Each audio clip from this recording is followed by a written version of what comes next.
So hey guys, I welcome you all on our YouTube channel.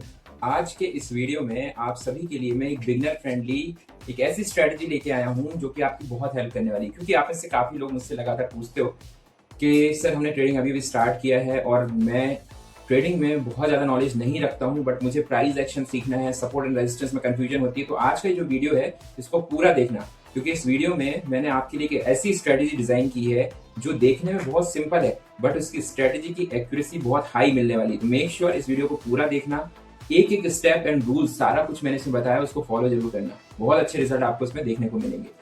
And इसके बाद भी मैं आपके लिए बहुत अच्छी अच्छी स्ट्रेटजी लेते आऊंगा। तो सबसे पहले चैनल को लाइक, शेयर एंड सब्सक्राइब जरूर कर देना। Take care guys. So hey guys, I welcome you all on our YouTube channel. तो आज के वीडियो में जैसा कि मैंने आप सभी को अभी इंट्रो में बताया कि आज हम जो बात करने वाले हैं वो बात करने वाले हैं बिगनर्स के बारे में। आप लोगों की काफ़ी रिक्वेस्ट आती है जो नए नए बिगनर्स हैं, जिन्होंने अभी भी ट्रेडिंग स्टार्ट किया है, कि सर आपके पास बहुत सारी स्ट्रैटेजीज़ हैं एंड लाइव सेशन जो हम यूट्यूब पे करते हैं डेली बेसिस पे, उस पर आप लोग काफ़ी लोग मेरे साथ जुड़ के रोज़ ट्रेड करते हो एंड वहाँ पे मैं बहुत ही एडवांस लेवल के कंसेप्ट सिखाता हूँ। आपने देखा होगा कि लाइव सेशन के दौरान मैं काफ़ी ऐसी price action, ICT and SMC concept की बात करता हूँ बहुत ही सिंपल लैंग्वेज में, बट वो काफ़ी ज़्यादा हाई एडवांस लेवल ट्रेडिंग होती है। एंड वहाँ पे आप में काफ़ी सारे लोग मुझसे बोलते हैं कि सर हमें भी ये चीज़ सीखनी है, बट मैं उन चीज़ों को बहुत ही बेसिक लैंग्वेज में एंड बेसिक स्ट्रैटेजीज़ के थ्रू आपको देता हूँ इस यूट्यूब चैनल पे। तो इस यूट्यूब चैनल पे आपके पास बहुत सारी स्ट्रैटेजीज़ होती हैं, बट फिर भी यहाँ पे आप में काफ़ी ज़्यादा कन्फ्यूजन होती है कि सर हमने अभी स्टार्ट किया, हम कौन सी स्ट्रैटेजी को यूज़ करें। तो आज ये जो स्ट्रैटेजी है इसको अच्छे से देखना। इस स्ट्रैटेजी को मैंने आप लोगों के लिए बहुत ही अच्छे से डिज़ाइन किया है, क्योंकि मुझे पता है एज अ बिगनर आप सभी को support and resistance price action को ड्रॉ करने में हमेशा डिफिकल्टी जाती होगी, क्योंकि जब मैं बिगनर था तो मुझे भी ये डिफिकल्टीज जाती थी एंड कन्फ्यूजन्स बहुत सारे होते हैं। तो आज की जो ये स्ट्रैटेजी है इसमें आपको सपोर्ट एंड रेजिस्टेंस को ड्रॉ करने की ज़रूरत नहीं है, ना ही आपको ये पता करने की ज़रूरत है कि कौन सा सपोर्ट ब्रेकआउट हो जाएगा, कौन सा सपोर्ट फेल हो जाएगा, या कौन सा रेजिस्टेंस ब्रेकआउट हो जाएगा, कहाँ मार्केट में हम लॉस कर देंगे अगर हमने गलत सपोर्ट एंड रेजिस्टेंस को ड्रॉ किया, कब हमें हॉरिजॉन्टल लाइन को यहाँ से उठा के यहाँ शिफ्ट करना है, सब करने की कोई टेंशन की बात नहीं है। तो ये वीडियो अच्छे से देखना। ये वीडियो उन्हीं लोगों के लिए है जो support and resistance price action को कंबाइन करते हैं अपनी ट्रेडिंग में, बट फिर भी कहीं ना कहीं गलती कर बैठते हैं एंड प्रॉफिटेबल नहीं हो पा रहे।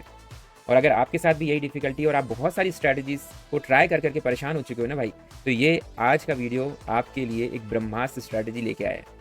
चलो स्टार्ट करते हैं आज के इस सेशन को, इस वीडियो को। सबसे पहले आपको एक सिंपल सा कैंडलस्टिक चार्ट ओपन कर लेना है। टाइम फ्रेम आप यहाँ देख सकते हो 1 मिनट का मैंने रखा हुआ, मतलब हर एक कैंडल 1 मिनट की है। यहाँ पे आपका अमाउंट सेट होता है, यहाँ पे आपकी ड्यूरेशन सेट होती है एंड यहाँ पे आपका डायरेक्शन होता है। ये आपका कैपिटल, इस कैपिटल में आप जितना इन्वेस्ट करना चाहते हो पर ट्रेड वो आप यहाँ पे डाल सकते हो। एक्सपायरी ऑफ द ट्रेड जितनी आप सेलेक्ट करोगे आपको यहाँ पे प्लेस करनी है, 1 minute, 2 minute, 3 minute, 4 minute, 5 minute, जो भी आप चाहो।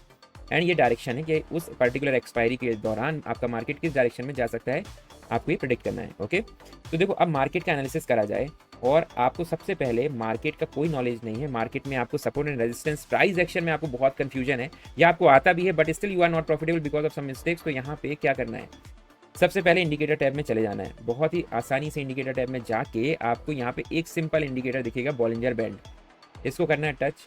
और अब देखो यहाँ पे जादू क्या होने वाला है। एक बॉलिंजर बैंड यहाँ पे आपने टच किया, इसके बाद एक और इंडिकेटर पे जाएंगे और ये होता है एक ऑक्सीलेटर। ओलम ट्रेड में आपके पास बहुत सारे एडवांस टूल है एंड सबसे बढ़िया चीज़ ये है कि इनमें जो बाय डिफॉल्ट वैल्यूज़ है ना वो बहुत सटीक है। आप बाय डिफॉल्ट वैल्यू के साथ भी बहुत अच्छे रिजल्ट निकाल सकते हो। ऑक्सीलेटर में जाएंगे एंड ऑक्सीलेटर में जाने के बाद स्टोकास्टिक ऑक्सीलेटर को लेके आएंगे। ओके, अब मैं बात करूंगा यहाँ पे कैसे इस मार्केट को ट्रेड करना है, कैसे आपको इस मार्केट में प्रॉफिटेबल बनना है। अब देखो यहाँ पे एक और इंडिकेटर में लेके आऊँ, क्योंकि मैं मानता हूँ कि आप एक बहुत ही कम नॉलेज के बंदे हैं और आपने अभी भी ट्रेडिंग में कदम रखा हुआ है। तो मैं चाहता हूँ कि आपको बेसिक पूरा सपोर्ट आपको इंडिकेटर्स के थ्रू ही मिल जाए। अब देखो यहाँ पे मैं इस पे जा रहा हूँ, इस पर्टिकुलर एक्सपोनेंशियल मूविंग एवरेज पे, इसकी मैंने वैल्यू देखो 100 करके रखी हुई है एंड इसकी जो लाइन मार्क कर रहा हूँ मैं इस तरीके से कर देता हूँ, इससे आपको क्लीन विजिबिलिटी दिखेगी। ओके, हाँ चलो ये बढ़िया है। अब देखो ये मैंने यहाँ पे एक ओशियन ब्लू ईएमए लगाई है जिसकी वैल्यू 100 है। सारी वैल्यूज इंडिकेटर्स की आपके सामने है। ओके, अब मैं यहाँ पे एक और क्लैरिटी लाने के लिए एक और बॉलिंजर बैंड ला रहा हूँ आपके लिए। देखो इंडिकेटर में गया, एक और बॉलिंजर बैंड मैंने यहाँ पे इंट्रोड्यूस किया। 2 बॉलिंजर बैंड है, एक की वैल्यू में मैं यहाँ पे देखो स्टैंडर्ड डेविएशन की वैल्यू 3 कर रहा हूँ एंड कलर भी चेंज कर रहा हूँ। देखो अब कुछ आपको दिखा अच्छा सा। अब मेरी बात को समझना है, सपोर्ट एंड रेजिस्टेंस स्टैटिक भी होते हैं, डायनेमिक भी होते हैं। Dynamic are more accurate than the static support and resistance, क्योंकि मार्केट हमेशा चलता रहता है एंड उस हिसाब से डायनेमिकली मूव होने वाले सपोर्ट एंड रेजिस्टेंस को ड्रॉ करने वाला इंडिकेटर हमें चाहिए होता है, और यहाँ पे हमें वो इंडिकेटर बॉलिंजर बैंड दे रहा है। ठीक है, अब देखो गाइस, सबसे इंपॉर्टेंट चीज़ इसमें क्या करना है, आपको किस तरीके से ट्रेड प्लान करना है, किस तरीके से एंट्री करनी है, सारी चीज़ें हम यहाँ पे डिस्कस करेंगे। तो मेक श्योर कि आप लोग नोट्स बनाना इस चीज़ को। अगर नहीं बनाओगे तो भाई ये स्ट्रैटेजी भी वैसे ही काम करेगी जैसी अदर स्ट्रैटेजीज करती हैं, बट अच्छे से नोट्स बनाओगे, प्रॉपर इस वीडियो को 1 से 2 बार देखोगे, प्रैक्टिस करोगे, आपको इसके बाद कोई स्ट्रैटेजी की जरूरत पड़ेगी ही नहीं। ओके, चलो अब यहाँ पे देखते हैं हम कि किस तरीके से मार्केट में आपको ट्रेड प्लान करने होते हैं। सबसे पहले मेरे पास एक 100 मूविंग एवरेज है, आपको दिख रही है ये ओशियन ब्लू कलर की लाइन।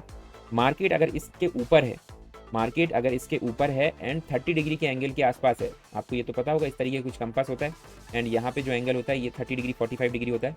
ठीक है, 30 डिग्री मिनिमम होना चाहिए। तो 30 डिग्री से अगर ऊपर है तो हम, और मार्केट ऊपर है तो हम समझ जाएंगे कि मार्केट अप ट्रेंड में है। आपको क्या पता चलेगा, सबसे पहला स्टेप आपको चाहिए ट्रेंड। आपको ये पता करना है कि मार्केट किस ट्रेंड में है। ठीक है, अब आपको ट्रेंड पता चल गया कि मार्केट अप साइड में है या डाउन साइड में है। देखो डाउन साइड में नीचे 30 डिग्री बनेगा मिनिमम। ठीक है, अब हमने यही चीज़ यहाँ पे देखनी है अभी लाइव।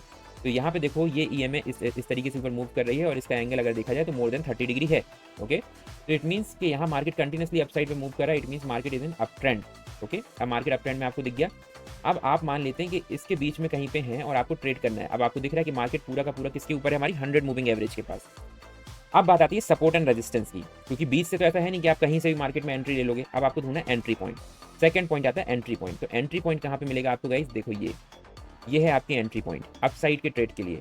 जब भी आपको अपसाइड का ट्रेड प्लान करना है, आपको एंट्री कहाँ से ढूंढनी है, जो बॉलिंजर बैंड के लोअर बैंड है। ये नीचे के बैंड को हम लोअर बैंड बोलते हैं बॉलिंजर बैंड के, और ऊपर के बैंड को अपर बैंड बोलते हैं। ठीक है, तो नीचे के जो लोअर बैंड है, यहाँ पे आपको मार्केट का रिजेक्शन देखना है। जैसे यहाँ पे कैंडल रिजेक्ट होती है या इसके आसपास आती है, आपको ट्रेड प्लान करना है। एंड मिनिमम टारगेट कैंडल का कितना होना चाहिए, मिनिमम 5 to 10 कैंडल्स का टारगेट रखना है। मतलब अगर आप 1 मिनट के चार्ट पे ट्रेड कर रहे हो ना, तो 5 मिनट से 10 मिनट की एक्सपायरी होनी चाहिए मिनिमम। अब देखो यहाँ पे इस चीज़ को समझो, दोबारा से मार्केट ऊपर चला गया है, अब अप ट्रेंड में है, तो हमें अभी ऊपर के ट्रेड्स प्लान नहीं करने हैं। ओके, अपर बैंड से लेने वाले रिजेक्शंस को ध्यान नहीं देना है, नहीं तो गलती होगी। क्योंकि देखो जब भी मार्केट अप ट्रेंड में रहेगा तो ऊपर आपको फेक सिग्नल्स मिलेंगे। ओके, ऊपर आपको फेक सिग्नल्स मिलेंगे, ऊपर मार्केट कंसोलिडेट भी हो सकता है। बहुत कम पॉसिबिलिटी है, 30-40% पॉसिबिलिटी कि मार्केट येस वहाँ से रिजेक्ट हो जाए, बट ज़्यादातर टाइम वहाँ पे कंसोलिडेट भी हो सकता है और लॉसेस हो सकते हैं। तो मेक श्योर कि जब भी हम अपसाइड मार्केट में ट्रेड कर रहे हैं तो लोअर बैंड पे ही एंट्री ढूंढें। अब देखो जैसे ही मार्केट यहाँ पे आया, इस जगह पे देखो, इस जगह पे आपने ट्रेड प्लान किया मार्केट में, क्योंकि ये दोनों बैंड के जस्ट बीच में यहाँ से टच कर रहे हैं, मार्केट ऊपर जा रहा है। इसी का कंफर्मेशन लेने के लिए ना नीचे स्टोकास्टिक इंडिकेटर भी है, बट उसका यूज़ मैं अभी थोड़ी देर बाद बताऊंगा। अब क्या हो रहा है, देखो यहाँ पे 1 2 3 4 एंड 5 आपकी एंट्री कहाँ है, इस कैंडल पे। ये आप बहुत छोटे मार्जिन से विन कर रहे हो, still you are winning. But अगर 10 मिनट का होता तो भी आप विन कर रहे थे। अब जैसे कि दोबारा से एंट्री यहाँ के आसपास मिल रही है आपको, फिर से आप यहाँ से ट्रेड प्लान करते हैं, आपको विन हो जाता है ये ट्रेड। इसी चीज़ को आपको बार बार देखना है। अप ट्रेंड में अभी भी मार्केट 100 EMA के ऊपर है, 100 EMA के ऊपर है अभी भी, मतलब ये ब्लू लाइन के ऊपर है मार्केट। फिर देखो ये बैंड के पास एंट्री मिली, यहाँ से फिर से आपने एंट्री ली, मार्केट ऊपर। ओके, अब देखो स्टोकास्टिक की बात, जब आप ट्रेड की एंट्री ले रहे हो तो नीचे आपको देखना है स्टोकास्टिक इंडिकेटर को, और ये देखना है कि स्टोकास्टिक इंडिकेटर अपने 20 लेवल के ऊपर जा चुका है या नहीं। अगर मार्केट 20 लेवल के ऊपर निकल चुका है, किस तरीके से निकलना चाहिए ये भी याद रखो, पहले नीचे आना चाहिए और फिर ऊपर निकलना चाहिए। इस तरीके से निकल चुका है तो ही वैलिड है। ठीक है, तो पहला कंफर्मेशन आपका क्या है कि मार्केट आपकी 200 EMA से ऊपर है, ये फर्स्ट कंफर्मेशन है। ओके, सेकंड कंफर्मेशन आपका क्या है कि मार्केट ने बॉलिंजर बैंड के लोअर बैंड को टच कर लिया है।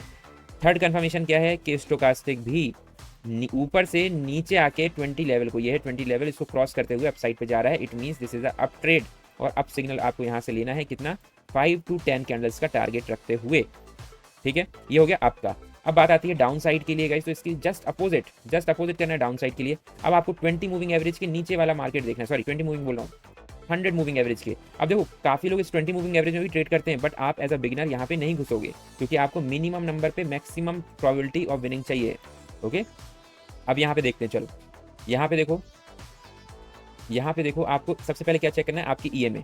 पूरा मार्केट इस EMA के नीचे है, इट मीन्स कि मार्केट में डाउन साइड की तरफ फॉल चल रहा है। अब इसका एंगल देख लेते हैं, ये है और ये देखो ऑलमोस्ट 30 डिग्री आ रहा है एंगल, ये 30 डिग्री से ज़्यादा का एंगल दिख रहा है, ये एंगल 30 डिग्री से ज़्यादा का दिख रहा है। It means it is a down trend and market is in the down trend. अब यहाँ पे आपको क्या करना है, सिंपल सी चीज़ों का ध्यान रखना है। जब भी अपर बैंड पे मार्केट आएगा, ये आया अपर बैंड पे, आपको यहाँ से डाउन साइड पे ट्रेड प्लान करना है। देखो अपर बैंड के बीच में डाउन साइड पे ट्रेड प्लान किया, इसी के जस्ट नीचे स्टोकास्टिक का कंफर्मेशन ले लो, स्टोकास्टिक भी डाउन साइड पे। अगेन मार्केट ने देखो यहाँ पे फिर से एंट्री मिली, ठीक है। इसी के जस्ट नीचे देखो स्टोकास्टिक भी नीचे, अगेन यहाँ पे एंट्री देखो ये वाले पोर्शन पे देखो, और सीधा मार्केट नीचे। ओके, एंड स्टोकास्टिक को देखोगे तो ये भी नीचे। इस तरीके से आपको बार बार एंट्रीज मिलेंगी। इस जगह पे भी देख सकते हो, ये वाले हिस्से पे भी देखो, यहाँ पे मार्केट ऊपर आया, अपर बैंड को टच किया, अपर बैंड जो है ब्लू वाला और येलो वाले के बीच में मार्केट जब भी आएगा सॉलिड एंट्री, उसके पार जाएगा तो और सॉलिड एंट्री। ये देखो मार्केट सीधा नीचे। ओके, इस जगह पे भी देख सकते हो, यहाँ पे भी मार्केट देखो पूरा नीचे। इसी जगह पे स्टोकास्टिक को देख लो आप, तो मार्केट में स्टोकास्टिक नीचे। तो मैंने ये सारे कन्फर्मेशन आपको दिखा दिए। ये बहुत ही simple but highly accurate strategy है भाई। ये सेटअप मैंने आप सभी लोगों के लिए बनाया है, जिससे कि आप इसका यूज़ करके एक अच्छे प्रॉफिटेबल ट्रेडर बन सको। देखो, जब भी मार्केट डाउन ट्रेंडिंग है, आपको अपसाइड के ट्रेड को नहीं लेना है। Avoid the upside trade. अगर मार्केट डाउन ट्रेंडिंग में है, अगर मार्केट में 100 EMA के नीचे मार्केट चल रहा है, आपको अपसाइड के ट्रेड नहीं लेने हैं। ये बहुत इंपॉर्टेंट चीज़, रूल्स याद रखना। इस वीडियो में दिए गए सारे रूल्स को याद रखना, तभी एक्यूरेसी अच्छी आएगी।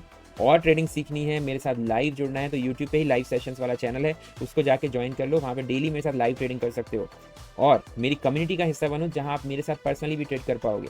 ओके, सारी की सारी लिंक्स डिस्क्रिप्शन बॉक्स में दी हुई है।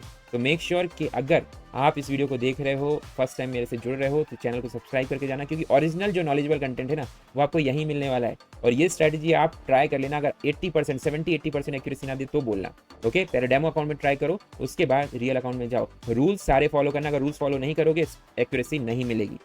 जब भी मार्केट डाउन ट्रेंडिंग है, सिर्फ डाउन के ट्रेड लेने हैं और अपर बैंड से लेने हैं। सिंपल सा रूल। जब भी मार्केट अप ट्रेंडिंग है, आपको सिर्फ और सिर्फ लोअर बैंड से ट्रेड लेने हैं। मार्केट 100 EMA से ऊपर रहना चाहिए, एंड आपको सिर्फ और सिर्फ अपसाइड के ट्रेड प्लान करने हैं। Simple C cheese. I hope आपको मजा आया होगा गाइज। और इसी तरीके के और वीडियोस देखने तो जाओ चेकआउट करो यूट्यूब पे, हमारे बहुत सारे वीडियोस हमारे चैनल पे, जिससे कि आप नई नई स्ट्रेटजी सीख सकते हो। Take care guys.